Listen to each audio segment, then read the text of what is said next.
الحمد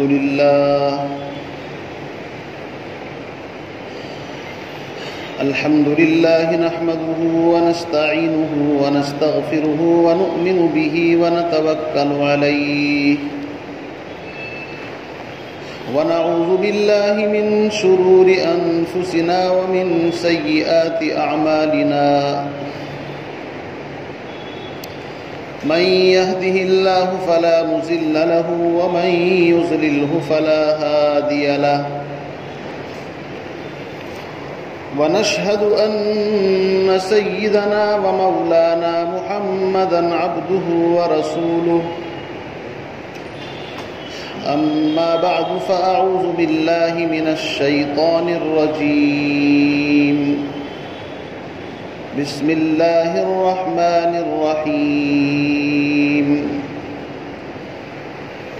لن تنالوا البر حتى تنفقوا مما تحبون وما تنفقوا من شيء فإن الله به عليم وقال الله تبارك وتعالى وَلِكُلِّ أُمَّةٍ جَعَلْنَا مَنسَكًا لِيَذْكُرُوا اسْمَ اللَّهِ عَلَى مَا رَزَقَهُم مِّن بَهِيمَةِ الْأَنْعَامِ وقال الله تبارك وتعالى لن ينال الله لحومها ولا دماؤها ولكن يناله التقوى منكم كذلك سخرها لكم لتكبروا الله على ما هداكم وبشر المحسنين وقال الله تبارك وتعالى واتل عليهم نبأ ابني آدم بالحق إذ قربا قربانا فتقبل من أحدهما ولم يتقبل من الآخر صدق الله العظيم وقال النبي صلى الله تعالى عليه وسلم من وجد سعة فلم يزح فلا يقربن مصلانا وقال النبي صلى الله تعالى عليه وسلم ما من أيام عمل النحر أحب إلى الله من إهراق الدم وإنه ليأتي يوم القيامة بقرونها وأشعارها وأزلافها وإن الدم ليقع من الله بمكان قبل أن يقع من الأرض وقال أصحاب رسول الله صلى الله عليه وسلم ما هذه الأزاحيج يا رسول الله قال سنة أبيكم إبراهيم او كما قال النبی صلی اللہ تعالی علیہ وسلم۔ واجب الاحترام بزرگوں، دوستوں، بھائیوں، یہ ایام جو اس وقت چل رہے ہیں یہ بہت ہی اہم اور بہت ہی مبارک ایام اس وقت چل رہے ہیں۔ ذی الحج اس کا جو پہلا عشرہ ہے، پہلی تاریخ سے لے کر 10 تاریخ تک، اس اعتبار سے کہ ان ایام کے اندر حج ہوتا ہے اور قربانی ہوتی ہے، بہت ہی اہم ایام، حدیث اور قرآن و سنت کی روشنی میں ان ایام کی بڑی فضیلت آئی ہے۔ سورۃ الفجر کے اندر اللہ رب العزت نے قسم کھا کر کے فرمایا والفجر ولیال عشر، کہ قسم ہے فجر کی اور قسم ہے 10 راتوں کی۔ اللہ رب العزت نے 10 راتوں کی قسم کھائی ہے۔ ولیال عشر، لیال لیل کی جمع ہے، لیل رات کو کہتے ہیں اور عشر 10 کو کہتے ہیں۔ یعنی یوں سمجھیے کہ یہ اتنے مقدس ایام ہیں، ذی الحج کی پہلی تاریخ سے لے کر کے 10 تاریخ تک جو 10 راتیں اور 10 دن ہیں، ان 10 راتوں کی خود اللہ رب العزت نے قسم کھائی ہے۔ والفجر ولیال عشر، قسم ہے 10 راتوں کی۔ مفسرین علماء فرماتے ہیں کہ ان 10 راتوں سے عشرہ ذی الحج ذی الحج کی پہلی تاریخ سے لے کر جو 10 تاریخ تک کے ایام ہیں یہی مراد ہے۔ تو جن راتوں کی خود اللہ رب العزت نے قسم کھائی ہو، آپ اندازہ لگائیے وہ راتیں، وہ دن کتنے مبارک ہوں گے۔ میرے عزیز بزرگوں، دوستو، ان ایام کے اندر اسلام کا 5واں جو رکن ہے حج، وہ بھی ادا کیا جاتا ہے۔ عرفہ جس کو 9 تاریخ کہا جاتا ہے، 9 ذی الحج، میدان عرفات کے اندر حاجی پہنچ جاتا ہے اور اللہ رب العزت کے سامنے گڑ گڑا کر کے دعائیں مانگتا ہے اپنے لیے، اپنے اہل و عیال کے لیے۔ تو حدیث کے اندر آتا ہے کہ شیطان اس دن اپنے سر پر خاک ڈالتا ہے کہ ہائے، میں نے برسوں کی محنت کی تھی، اس کو جہنم کے کنارے پر لے جا کر کے کھڑا کر دیا تھا، لیکن اللہ رب العزت کی ایک ادا، اللہ فرماتے ہیں کہ جو بندہ میدان عرفات میں پہنچ گیا، مجھ سے گناہوں کی معافی مانگی، میں نے اس کے گناہوں کو معاف کر دیا، تو شیطان بڑا مایوس ہوتا ہے۔ تو یہ جو ذی الحج کا مہینہ چل رہا ہے، اس مہینے کے اندر سب سے بڑی عبادت جو صرف اللہ کے گھر پہنچ کر کے کی جا سکتی ہے، کوئی انسان چاہے اپنے ملک کے اندر خانہ کعبہ بنا لے، مقام ابراہیم بنا لے، عرفات اور مزدلفہ بنا لے اور حج کرے، تو ایسا نہیں چلتا۔ ابرہہ نے کوشش کی تھی یہی، اس کی حماقت اور بے وقوفی، اس نے سوچا کہ اللہ کا جو اصلی گھر ہے خانہ کعبہ، اس کو گرا کر کے یمن کے اندر اپنے یہاں پر ایک ڈپلیکیٹ کعبہ بنا لیں گے اور ساری دنیا پھر ہمارے یہاں پر آیا کرے گی۔ اس نے بے وقوفی کی، چنانچہ خانہ کعبہ کو گرانے کے لیے ہاتھیوں کا ایک لشکر لے کر کے چلا۔ خانہ کعبہ کی عظمت کے سامنے اس کے بڑے طاقتور شہ سوار ہاتھی گھٹنے ٹیک کر کے بیٹھ گئے، آگے چلنے کے لیے تیار نہیں ہوتے۔ اس نے اپنے ہاتھیوں کی پٹائی کی، فیل بانوں سے کہا یہ آگے کیوں نہیں چلتے؟ کہا کہ مار لیا، پیٹ لیا، آگے کی طرف نہیں چلتے، پیچھے کی طرف چلاتے ہیں تو دوڑتے ہیں۔ کیوں؟ اس لیے کہ اللہ رب العزت قرآن کے اندر فرماتا ہے کہ ہر چیز، کائنات کی ہر چیز اللہ رب العزت کو پہچانتی ہے۔ ہر گیا ہے کہ الزمین رویت وحدہ لا شریک لہو، گوید زمین سے اگنے والا گھاس کا ایک تن کا بھی جانتا ہے کہ مجھے پیدا کرنے والا اللہ ہے۔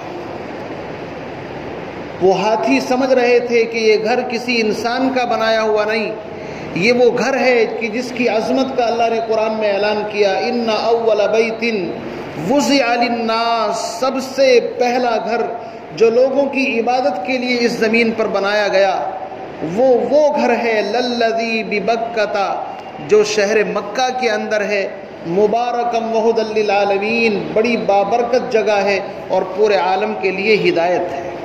فیہ آیات للناس، اس میں لوگوں کے لیے نشانیاں ہیں، مقام ابراہیم ہے، مزدلفہ ہے، منی ہے، عرفات ہے، زمزم ہے۔ تو ہاتھی اس بات کو سمجھ رہے تھے کہ یہ کسی انسان کا بنایا ہوا گھر نہیں، اس گھر کو گرانا ایسا ہے جیسے کہ اللہ کے ساتھ ڈائریکٹ جنگ کرنی ہے۔ میرے عزیز دوستو، اس نے سرکشی کی، اللہ رب العزت نے قرآن کی صورت نازل فرما دی، الم تر کیف فعل ربک باصحاب الفیل الم یجعل کیدہم فی تضلیل وارسل علیہم طیرا ابابیل۔ اللہ رب العزت نے ابابیل کے لشکر سے ہاتھیوں کے اس بڑے لشکر کو تباہ اور برباد کر دیا، اور پوری دنیا کے لیے بتا دیا کہ اس گھر کی طرف اگر کوئی آنکھ اٹھا کر کے دیکھے گا تو اس گھر کا مالک اس کی حفاظت کرنا جانتا ہے۔ تو پوری دنیا سے انسان سمٹ کر کے اللہ کے گھر کی طرف جا چکے ہیں، اور آج تو وہ وہاں سے نکل بھی چکے ہیں مینا کی طرف۔ تو میرے عزیز بزرگوں، دوستو، اسلام کا جو 5واں رکن ہے جس پر جا کر کے اسلام مکمل ہوتا ہے، اس کی ادائیگی بھی ذی الحج کے مہینے کے اندر ہوتی ہے۔ حج کے کتنے دن ہیں؟ 5 دن ہیں، صحیح معنی میں تو 3 دن کے اندر ہی ہو جاتا ہے، لیکن زیادہ سے زیادہ 8 تاریخ سے لے کر کے 8، 9، 10، 11، 12 تاریخ کی سورج یعنی کہ شام ہونے سے پہلے طواف زیارت کر لینا بھی ضروری ہے۔ تو ان 5 دنوں کے اندر اللہ کے گھر کے اندر لاکھوں کروڑوں انسان صدائے لگاتے ہیں، لبیک اللہم لبیک لبیک لا شریک لک لبیک ان الحمد والنعمت لک والملک لا شریک لک۔ ہر حاجی کی زبان پر یہ ترانہ جاری ہے، اور کتنے خوش نصیب ہیں وہ انسان جنہوں نے اللہ کے اس گھر کی زیارت اپنی آنکھوں سے کی، اور وہاں کی ان مقامات کی کہ جن مقامات کا ذکر اللہ نے قرآن کے اندر فرمایا، اپنی آنکھوں سے وہ منظر دیکھ رہے ہیں۔ اللہ رب العزت سے دعا فرمائے ہم تمام کو بھی وہاں کی حاضری کی توفیق اور سعادت سے مستفیض فرمائے۔ تو عشرہ ذی الحج اس کی فضیلت اس وجہ سے بھی ہے کہ حج جیسی عبادت بھی صرف ذی الحج کے مہینے کے اندر کی جاتی ہے۔ دوسری بنیادی وجہ یہ ہے کہ قربانی جو ایک اہم اور انتہائی محتم بالشان عمل ہے، قربانی کا یہ عمل بھی 10 تاریخ سے شروع ہو کر کے 11 اور 12 تک 3 دن تک قربانی چلتی ہے۔ قربانی کا یہ عمل بھی اس عمل کی یادگار ہے کہ حضرت ابراہیم علیہ السلام خواب دیکھتے ہیں، اور خواب دیکھنے کے بعد اپنے بیٹے کو اسماعیل علیہ السلام کو کہتے ہیں یا بنیا، اے میرے بیٹے، میں خواب کے اندر دیکھتا ہوں کہ تجھے ذبح کر رہا ہوں، تو تمہاری کیا رائے ہے؟ بیٹا کہتا ہے ابا جان، آپ اگر خواب دیکھ رہے ہیں تو میں اس پر قربان ہونے کے لیے تیار ہوں، اور اپنے گھر سے نکل کر کے مینا کی اس پہاڑی کے اندر پہنچ جاتے ہیں جہاں پر لوگ لاکھوں جانوروں کو اس کی یادگار کے اوپر ذبح کرتے ہیں۔ تو سیدنا ابراہیم علیہ نبینا علیہ الصلاۃ والسلام اور ان کے بیٹے کی یادگار ہے۔ میرے دوستو، یہ جو قربانی ہے یہ ہے کیا چیز؟ یاد رکھیے، جب سے اللہ رب العزت نے اس دنیا کو بنایا ہے اس وقت سے لے کر کے آج تک کوئی مذہب، کوئی دین ایسا نہیں ہے جس کے اندر قربانی کا تصور پایا نہ جاتا ہو۔ ہر مذہب، ہر شریعت کے اندر قربانی کا تصور موجود ہے۔ اللہ رب العزت نے سیدنا آدم علیہ نبینا علیہ الصلوۃ والسلام کو زمین پر بھیجا، تو ابو البشر سب سے پہلا انسان جو زمین پر آیا جنت سے وہ آدم علیہ السلام۔ زمین پر آ کر کے ان کی نسل چلی، انہی کی نسل کے اندر ایک بیٹے کا نام حابیل اور دوسرے کا قابیل ہے۔ دونوں کا ذکر سورۃ المائدہ پارہ نمبر 6 کے اندر موجود ہے کہ ایک بات کے اوپر قابیل کا حابیل سے جھگڑا ہو گیا کہ بھائی میں تو اس لڑکی سے شادی کروں گا جو میرے ساتھ جڑوا پیدا ہوئی ہے، میں اس کے ساتھ شادی نہیں کرتا۔ حالانکہ آدم علیہ السلام کی شریعت کا قانون یہ تھا کہ ایک حمل سے 2 جڑوا بچے پیدا ہوتے تھے، ایک لڑکا اور دوسری لڑکی، اور دوسری مرتبہ جب پھر بچے کی پیدائش ہوتی تھی پھر ایک لڑکا پھر ایک لڑکی، جو 2 ایک ساتھ پیدا ہوتے تھے ان دونوں کا نکاح نہیں ہوتا تھا، بلکہ پہلے حمل کے ساتھ جو لڑکی پیدا ہوئی ہے اس کے ساتھ دوسرے بچے کی شادی کی جاتی تھی تاکہ دونوں کے اندر فاصلہ اور فرق رہے۔ یہ دنیا کو چلانا تھا، بنانا تھا۔ لیکن قابیل نے کہا کہ نہیں، جو میرے ساتھ پیدا ہوئی ہے، یعنی اس نے سب سے پہلے اللہ کے قانون کو توڑنے والا زمین پر کون ہے؟ قابیل۔ یاد رکھیے، شریعت کس چیز کا نام ہے؟ اللہ کے حکم کو ماننے کا نام شریعت ہے، اور اللہ کے حکم کو توڑنے کا نام شریعت نہیں ہے۔ تو قابیل نے اس حکم ربی کو توڑنے کا ارادہ کر لیا کہ میں تو اپنے ساتھ جو بچی پیدا ہوئی اسی کے ساتھ شادی کروں گا، اور یہ اللہ کے قانون کے خلاف تھا، حضرت آدم علیہ السلام کی شریعت کے خلاف تھا۔ تو اللہ رب العزت کی طرف سے آدم علیہ السلام پر وحی آئی کہ ایک کام کرو، ان دونوں سے کہو اپنی اپنی قربانی اللہ کی بارگاہ میں پیش کرے۔ یہ قربانی میں بتا رہا ہوں کہ جب سے دنیا بنی ہے اور جب سے اس دنیا کی شروعات ہوئی ہے، قربانی اس وقت سے پائی جاتی ہے۔ یہ قربانی کا تصور کوئی نیا نہیں ہے کہ کہاں سے مارکیٹ کے اندر آ گیا۔ لوگ اس کے اوپر اعتراض کرتے ہیں، اور غیروں کو چھوڑے بہت سے مسلمان جو اپنے آپ کو زیادہ لبرل، پڑھے لکھے، ہوشیار خیال کرتے ہیں، وہ کہتے ہیں کہ بھائی اتنا پیسہ کسی غریب کو دے دو نا، کیا ضرورت ہے جانور ذبح کرنے کی۔ ایسے ایسے فلسفے دین کے اندر پیش کیے جاتے ہیں۔ یاد رکھیے ہر عبادت مستقل اپنی جگہ پر عبادت ہے. جس طرح نماز کے بدلے میں آپ روزہ رکھو قبول نہیں ہے. نماز ہے تو نماز ہی پڑھنی پڑے گی, روزہ ہے تو روزہ ہی رکھنا پڑے گا, حج ہے تو حج ہی کرنا پڑے گا. ایک عبادت دوسرے عبادت کے متبادل نہیں ہو سکتی. ایک آدمی صرف قرآن پڑھے 24 گھنٹے نان اسٹاپ قرآن پڑھتا رہے, کہے بھائی اللہ کا کلام ہے, اس سے بڑھ کر کے ذکر اور کیا ہو سکتا ہے, اب مجھے نماز کی ضرورت نہیں. کیوں؟ اس لیے کہ نماز بھی اللہ کے لیے اور قرآن بھی اللہ کے لیے, اس لیے مجھے کیا ضرورت ہے نماز پڑھنے کی, میں تو 24 گھنٹے قرآن پڑھ رہا ہوں نا. تو آپ بتاؤ اس کا یہ خیال صحیح ہے کیا بھائی؟ اس کا یہ خیال صحیح نہیں ہے. قرآن اپنے وقت پر پڑھنا عبادت ہے, نماز اپنے وقت پر پڑھنی عبادت ہے. ہر عبادت کے خاص اصول ہیں, طریقے ہیں, اوقات ہیں. ایسا نہیں کر سکتے کہ کوئی عبادت دوسری عبادت کے متبادل بن جائے, نہیں, الگ الگ عبادتیں ہیں. تو جن ذہنوں کے اندر یہ بات ہے کہ بھائی قربانی کرنا اور جانوروں کو ذبح کرنا, یار یہ تو ایک بہت ہی خطرناک عمل ہے, اور یہ تو ایک طریقے سے مطلب زیادتی والا عمل ہے کہ بے جان چیزوں کو قربان کیا جا رہا ہے, جس کی ایسی سوچ ہے یاد رکھیے اس کی سوچ دین کے سراسر خلاف ہے. دین کے مطابق اس کی سوچ نہیں ہے.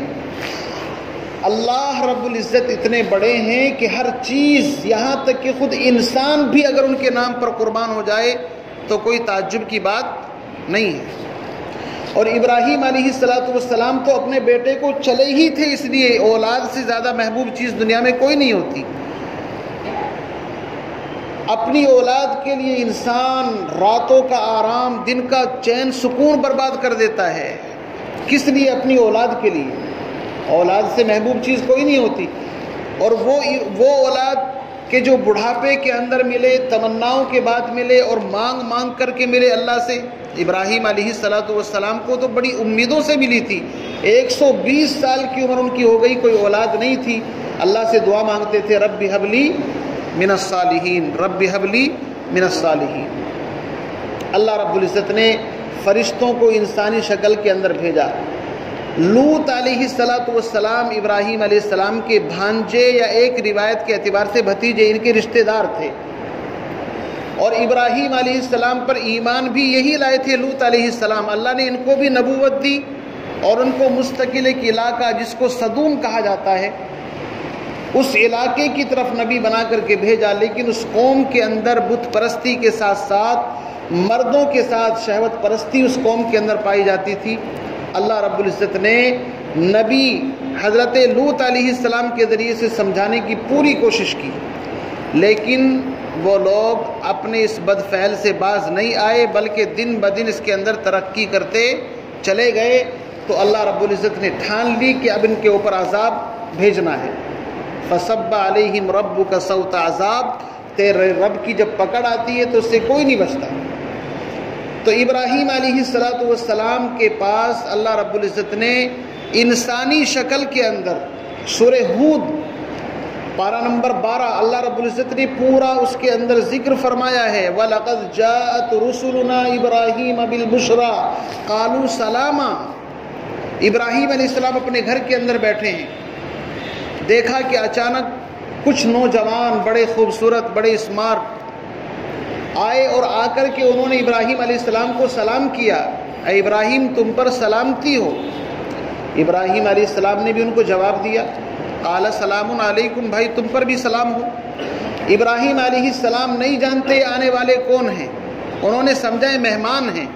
اور مہمان نوازی ابراہیم علیہ السلام کی سب سے بڑی سنت ہے. یاد رکھیے عرب لوگ ابراہیم علیہ السلام کی اولاد میں سے ہیں, اس لیے آج بھی سخاوت اور فیاضی اور مہمان نوازی کی وہ صفت ان کے اندر پائی جاتی ہے کہ حاجی لوگ جب حج کرنے جاتے ہیں تو خود آ کر کے بتاتے ہیں کہ بھائی انہوں نے اتنی خدمت کی ہماری کہ ہم کھاتے کھاتے پریشان ہو گئے, لیکن وہ کھلاتے کھلاتے پریشان نہیں ہوتے. اللہ نے ان کے خمیر کے اندر یہ سنت ڈال دی ہے کہ پوری دنیا سے جو لوگ حج کرنے کے لیے آ رہے ہیں یہ اللہ کے اسپیشل مہمان ہیں.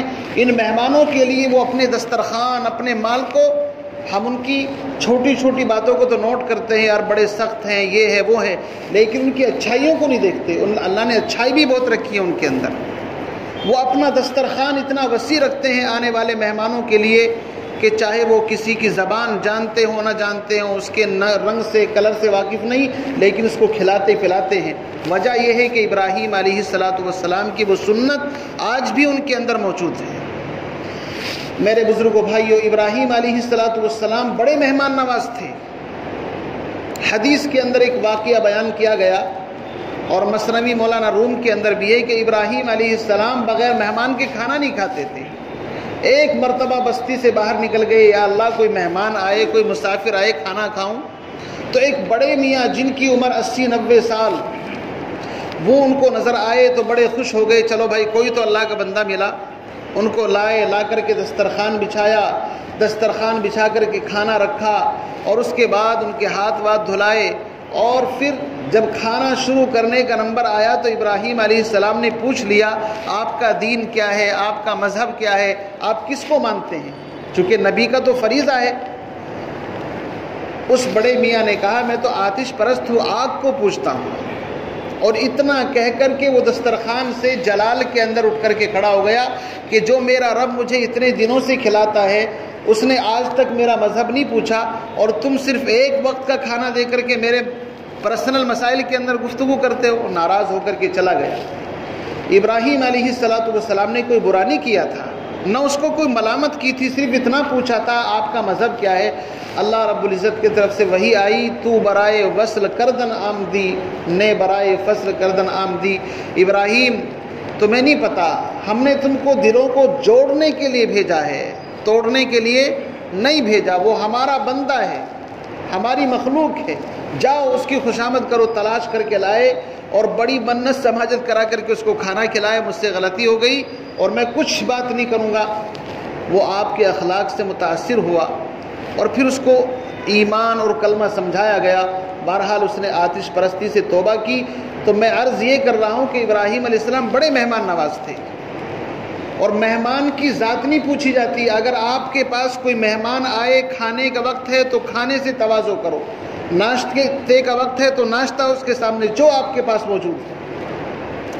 تو یہ فرشتے جن کا ذکر قرآن کے اندر آیا ہے، ابراہیم علیہ السلام کے پاس موجود ہوئے۔ ابراہیم علیہ السلام نے دیکھا مہمان ہیں، تو قرآن کے اندر ہے فما لبث ان جاء بعجل حنیذ، اور جن کی زبان عربی ہے، جو عربی سے کچھ واقفیت رکھتے ہیں، وہ جانتے ہیں کہ قرآن کے اندر جہاں لفظ فا آتا ہے وہ تعقیب مع الوصل کے لیے آتا ہے۔ اس کا مطلب یہ ہوتا ہے بہت جلدی، بغیر کسی تاخیر کے ابراہیم علیہ السلام نے۔ ہمارے یہاں کیا ہوتا ہے، مہمان آتا ہے تو ہم بعد مرتبہ یہ سوچتے ہیں کہ یار کسی طرح اس کو باتوں میں الجھائیں، ٹال مٹول کریں، جلدی سے نکل جائے، کیونکہ ایک طریقہ یہ بھی ہوتا ہے نا۔ ابراہیم علیہ السلام نے ان کو باتوں کے اندر نہیں لگایا کہ ٹال مٹول کرے اور یہ خود ہی کہنے لگے ٹھیک ہے جی اب وقت ہو گیا ہم چلتے ہیں۔ ہم کہیں گے ٹھیک ہے جی وقت ہو گیا تو ٹھیک ہے جائیے، ہم کیا کر سکتے ہیں۔ ابراہیم علیہ السلام نے فما لبث ان جاء بعجل حنیذ، قرآن کہتا ہے تاخیر نہیں کی، دیر نہیں لگائی، فوراً مہمانوں کو دیکھ کر کے مہمان نوازی کے انتظام میں مصروف ہو گئے، اور ایک بچھڑا ذبح کیا اور اس کا گوشت جلدی سے بنایا، اور اپنی بیوی کو بھی کچن کے اوپر لگا دیا۔ فٹافٹ میاں بیوی دونوں مہمان نوازی کے اندر مصروف۔ مہمان بیٹھے ہیں، جو میسج پیغام دینا چاہتے تھے وہ میسج پیغام بھی مہمانوں نے نہیں دیا۔ سب سے پہلے کھانا، اس کے بعد پوچھیں گے آپ کہاں سے آئے ہیں اور کون ہے، کیا کرنا چاہتے ہیں۔ یہ سنت ہے۔ کھانا بن کر کے تیار ہو گیا، جلدی سے لا کر کے دسترخوان بچھایا مہمانوں کے سامنے۔ تو قرآن کہتا ہے کہ ان کے ہاتھ کھانے کی طرف نہیں بڑھتے، نہ وہ کھانے کے اندر کوئی انٹرسٹ، نہ کوئی رغبت رکھتے ہیں۔ کھانا رکھا ہوا ہے، خوشبو اٹھ رہی ہے، اور جب انسان محنت کر کے بنائے نہ کوئی کھائے تو تکلیف بھی بہت اچھی ہوتی ہے کہ یار ہم نے تو بہت محنت کی، یہ تو کچھ کھاتے نہیں۔ فَلَمَّا رَأَىٰ أَيْدِيَهُمْ لَا تَصِلُ إِلَيْهِ نَكِرَهُمْ، قرآن کہتا ہے جب ابراہیم علیہ السلام نے دیکھا مہمان کھانا نہیں کھاتے تو وہ ڈر گئے کہ یار کیا مسئلہ ہے بھائی۔ اس زمانے کے اندر اگر کوئی کسی کا کھانا نہیں کھاتا تھا تو سمجھا یہ جاتا تھا کہ شاید کسی برے ارادے سے، تکلیف پہنچانے کے ارادے سے آیا ہے، اس لیے کہ اگر نمک کھا لے گا تو پھر نمک حرامی نہیں کرے گا۔ آج کا تو زمانہ بھی الٹا ہے، نمک بھی کھائے گا اور بغل میں چھری بھی گھونپ کر کے جائے گا۔ لیکن اس زمانے میں اتنی مروت تھی کم سے کم کہ اگر اس کا نمک کھا لیا تو اب وہ حرام نہیں کرنا. اس لیے ابراہیم علیہ السلام ڈر گئے کہ یار یہ کھانا نہیں کھاتے، کہیں اچھے ارادے سے آئے ہیں برے ارادے سے آئے. قرآن کہتا ہے کہ جب ابراہیم علیہ السلام کے اوپر ڈر خوف کے آثار محسوس ہوئے تو اب فرشتوں نے اپنی بات ان کے سامنے رکھنی شروع کر دی.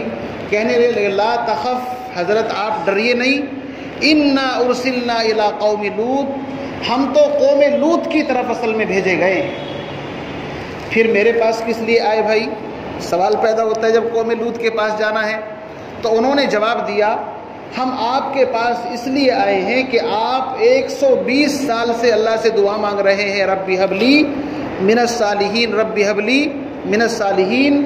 اللہ رب العزت نے ہمیں میسج اور پیغام دے کر کے بھیجا ہے کہ جب تم لوط کی قوم کو عذاب دینے کے لیے جاؤ تو پہلے ابراہیم علیہ السلام کے پاس سے ہو کر کے جانا اور ان کو یہ میسج اور خبر سنا دینا کہ اللہ رب العزت تمہیں ایک نیک صالح فرزند کی بشارت دیتے ہیں، اللہ رب العزت تمہیں ایک نیک صالح بیٹا عطا فرمائیں گے. اس خبر کو ان کی بیوی جو کچن کے اندر کھانا بنا رہی تھی انہوں نے بھی سن لیا کہ بھائی بچہ ہوگا، لڑکا پیدا ہوگا. تو ان کو تعجب ہوا. قالت یا ویلتا االد وانا عجوز وهذا بالی شیخا ان هذا لشیء عجیب. اندر سے عورتوں کی آواز ہوتی ہے بولنے کی، وہ بول پڑی کہ یار میں تو بڑھیا ہو گئی ہوں، سر کے بال سفید، میرا شوہر بھی بوڑھا. ابراہیم علیہ السلام کی کافی عمر ہو چکی تھی. قالت یا ویلتا، ہائے افسوس، اب بڑھاپے کے اندر اولاد ہوگی. یا ٹینشن ہوئی کہ کہیں ابراہیم علیہ السلام کو دوسری شادی کرنی پڑے گی. عورتوں کو یہ بھی فکر ہو جاتا ہے. یہ تیسرا سوال یہ کہ اللہ رب العزت کیا ہم کو دوبارہ جوانی عطا فرمائیں گے؟ فرشتوں نے کہا اتعجبین من امر اللہ ورحمۃ اللہ وبرکاتہ علیکم اہل البیت، تم تو نبوت کا خاندان ہو، نبوت تمہارے گھر کے اندر ہے، اللہ کی رحمتیں برکتیں تم دیکھ رہے ہو، تمہیں تعجب نہیں ہونا چاہیے. اللہ رب العزت اسی بڑھاپے کی حالت کے اندر اور اسی بیوی سے اللہ رب العزت تمہیں اولاد عطا فرمائے گے. تو جس بیٹے کو ابراہیم علیہ السلام نے اتنی تمناؤں سے، امنگوں سے، مرادوں سے مانگا ہو اور جس کی بشارت دینے کے لیے انسانی شکل کے اندر مستقل ان کے گھر کے اندر فرشتے چل کر کے آئے ہوں، ایسے بچے سے کتنا پیار ہوتا ہے. لیکن اللہ رب العزت کا حکم ہوا تو ابراہیم علیہ السلام اسی بیٹے کی گردن پر چھری پھیر کر کے ثابت کر رہے ہیں کہ اللہ کے نام پر اگر اولاد کو قربان کرنے کی ضرورت پڑے تو اولاد کو بھی قربان کر دیا جاتا ہے. میرے عزیز بزرگوں دوستو، تو قربانی کے جو ایام چل رہے ہیں یہ بڑے مبارک ایام ہیں. ابراہیم علیہ السلام کی ایک ایک سنت، حضرت حاجرہ علیہ السلام ہو، حضرت اسماعیل علیہ السلام ہو، حضرت ابراہیم علیہ السلام ہو، ان تینوں کے عمل کی حج کے اندر، قربانی کے اندر مشابہت پائی جاتی ہے. حاجی لوگ وہاں پر کنکر مارتے ہیں، وہ حضرت حاجرہ اور ابراہیم علیہ السلام کی سنت ہے کہ شیطان نے آ کر کے 3 جگہ پر بہکانے کی کوشش کی. اب تو وہاں پر شیطان ویطان نہیں ہے، اس کی ایک شکل بنا دی کہ اس جگہ پر آ کر کے بہکایا تھا. تو اس عمل کے یادگار کے طور پر وہاں پر حاجی لوگ کنکر مارتے ہیں 10، 11، 12 اور اگر سورج غروب ہو جائے 12 تاریخ کا تو پھر 13 کو بھی ماری جاتی ہے. اسی طریقے سے اپنے اپنے جانوروں کی قربانیاں کرتے ہیں تو وہ بھی حضرت اسماعیل علیہ السلام کی یادگار ہے کہ ابراہیم علیہ السلام تو اپنے بیٹے کی گردن پر چھری چلا رہے تھے، ہمیں جانوروں کی قربانی کرتے ہوئے بھی جان نکلتی ہے. اللہ رب العزت نے جس کو صاحب استطاعت بنایا ہے اس کے اوپر قربانی کرنا واجب ہے، فرض ہے، ضروری ہے. اور یاد رکھیے زکوٰۃ کا نصاب تو یہ ہے کہ اگر کسی کے پاس 52.5 تولے چاندی یا 7.5 تولے سونا یا اتنا نقد پیسہ ہو یا تجارت کا مال ہو اور سال گزر جائے تو اس کے اوپر زکوٰۃ فرض ہوتی ہے. لیکن قربانی کے لیے اتنے مال پر سال گزرنا ضروری نہیں ہے. اگر کسی بندے کے پاس قربانی کے 3 دنوں کے اندر 10، 11، 12 ان 3 دنوں کے اندر بھی کہیں سے اتنا پیسہ آ جائے جس میں 52.5 تولے چاندی خرید سکتا ہو یا 7.5 تولے سونا یہ تو بہت بیٹھے گا، لیکن 52 تولے چاندی کا نصاب ذرا کم بیٹھتا ہے، یا اتنے پیسے، تو 3 دن کے اندر بھی اگر کسی کے پاس ہو تو قربانی کرنا واجب اور ضروری ہے اس کے لیے۔ اور حدیث کے اندر فرمایا کہ جس پر قربانی واجب ہے، ضروری ہے، پھر بھی قربانی نہ کرے، من وجد ساعتا فلم یضحی فلا یقربن مصلانا، وہ ہرگز ہماری عیدگاہ کے قریب نہ آئے۔ یہ اس کو دھمکی بھی دی اللہ کے نبی صلی اللہ علیہ وسلم نے۔ تو قربانی ایک بہت ہی انتہائی اونچا عمل ہے۔ حدیث پاک کے اندر سرور کائنات، فخر موجودات، امام الانبیاء محمد عربی صلی اللہ علیہ وسلم نے ارشاد فرمایا، ما عمل ابن آدم من عمل یوم النحر احب الی اللہ من احراق الدم، کہ قربانی کے دنوں میں انسان کا کوئی بھی عمل اللہ کی بارگاہ میں قربانی سے بڑھ کر کے زیادہ محبوب اور پسندیدہ نہیں ہے۔ یہ حدیث ہے۔ قربانی کے دنوں میں، قربانی کے تو 3 دن ہیں، قربانی کے دنوں میں انسان کا کوئی بھی عمل اللہ کے نزدیک قربانی سے بڑھ کر نہیں ہے، یعنی سب سے اونچا عمل قربانی کے دنوں میں قربانی کرنا ہے۔ اور حدیث کے اندر فرمایا، قربانی کا یہ جانور قیامت کے دن اپنے سینگ، اپنی کھال، اپنے بال اور اپنے پٹھوں کے ساتھ صحیح سالم بن کر کے آئے گا۔ اور بعض روایت کے اندر آتا ہے کہ جنتی لوگوں کی سواری کے لیے جو استعمال جانور کیے جائیں گے وہ یہی جانور ہوں گے، ان کو اللہ شکل عطا فرما دیں گے۔ تو اگر کسی نے مریل اور کمزور جانور کی قربانی کی ہوگی تو کہیں ایسا نہ ہو پل صراط پر اٹک اٹک کر کے چلے، کیوں جی؟ اس لیے بہترین اچھا جانور ہونا چاہیے، فربا، تندرست، طاقتور۔ اور بعض روایت کے اندر آتا ہے کہ جب میزان عدل کے اندر اعمال تولے جائیں گے تو اس جانور کو کئی گنا بڑا جسم اللہ رب العزت عطا فرمائیں گے تاکہ اس بندے کا بیڑا پار ہو جائے، اور اس کو بھی ترازو کے پلڑے کے اندر تول دیا جائے گا۔ تو بھائی سوچو، ایک بھینس کے برابر میں ایک آدمی کا وزن نہیں ہوتا، 50 کم سے کم 10-20 کو بیٹھنا پڑے گا، اتنا وزن ہوتا ہے ماشاءاللہ۔ اور جب اللہ اس کا وزن بڑھائیں گے تو کتنا ہو جائے گا، ہم سوچ بھی نہیں سکتے۔ اس لیے فرمایا کہ قربانی ضرور کرنی چاہیے۔ اب سوال یہ ہے کہ اگر کسی پر قربانی واجب ہی نہیں ہے، بیچارہ غریب ہے، کیا کرے؟ تو بھائی غریب کے اوپر شریعت نے قربانی واجب نہیں رکھی، البتہ اگر وہ کرنا چاہے گا تو ثواب اس کو بھی مل جائے گا۔ غریب آدمی ہے، دنیا کے لیے اتنا قرض لیتا ہے آدمی، اگر سوچے کہ یار کم سے کم اپنی آخرت کے لیے قرض لے کر ہی کر لوں، حالانکہ شریعت میں ضروری نہیں ہے کہ قرض لے کر کے قربانی کرے، سمجھے نہیں، لیکن ایک آدمی سوچے کہ یار میری آخرت کا مسئلہ ہے اور 8-10-5 ہزار روپے کے اندر کیا ہوتا ہے، قربانی کرے گا تو اس کا ثواب اس کو مل جائے گا۔ قربانی کے جانور کے اندر یہ بات ہونی چاہیے کہ اس کے اندر کوئی عیب اور نقص نہیں ہونا چاہیے۔ مثال کے طور پر پیر سے لنگڑا ہے، آنکھ سے اندھا ہے، یا سینگ اس قدر ٹوٹ چکا ہے کہ جس سے اس کے اندر نقص پیدا ہو گیا، یا کان کٹ گیا 1/3 یا اس سے زیادہ، یا پونچھ کٹی ہوئی ہے، تو ایسے جانوروں کی قربانی اللہ کو پسندیدہ نہیں ہے۔ قرآن میں اللہ نے اعلان کیا، لن تنالوا البر حتى تنفقوا مما تحبون، تم نیکی حاصل نہیں کر سکتے جب تک کہ اپنی محبوب اور پسندیدہ چیز اللہ کے راستے میں قربان نہ کر دو۔ اس لیے قربانی کے جانوروں میں محبوب اور پسندیدہ جانور ہونے چاہیے، خوبصورت ہوں، دیکھنے کے اندر اسمارٹ ہوں۔ یہ اللہ رب العزت کے شاعر ہیں، اور شعائر اللہ کے بارے میں قرآن کہتا ہے، وَمَن يُعَظِّمْ شَعَائِرَ اللَّهِ فَإِنَّهَا مِن تَقْوَى الْقُلُوبِ، جو اللہ کے شاعر کی تعظیم کرتا ہے تو یہ انسان کے متقی ہونے کی علامت ہے، اس کے دل کے اندر نیکی ہے۔ اسی لیے بہت سارے لوگ بیچارے قربانی کے جانوروں کو اپنے ہاتھ سے کھلاتے ہیں، دودھ، جلیبی اور پتہ نہیں کیا کیا کھلاتے ہیں، ان کو پالتے ہیں، پوستے ہیں، تو اس کے اندر کوئی برائی نہیں ہے۔ ہاں اس میں اتنا مبالغہ نہیں ہونا چاہیے کہ بے حد زیادہ مبالغہ کر دیں۔ بہت سے لوگ اس کے گلوں کے اندر ہار ڈالتے ہیں پیسوں کے، یہ وہ بلا، ایسی چیزیں شریعت میں پسندیدہ نہیں ہیں۔ البتہ اس کو کھلانے پلانے کے اندر اچھا اس کے ساتھ تاکہ فربا ہو جائے، اس میں کوئی برائی نہیں ہے۔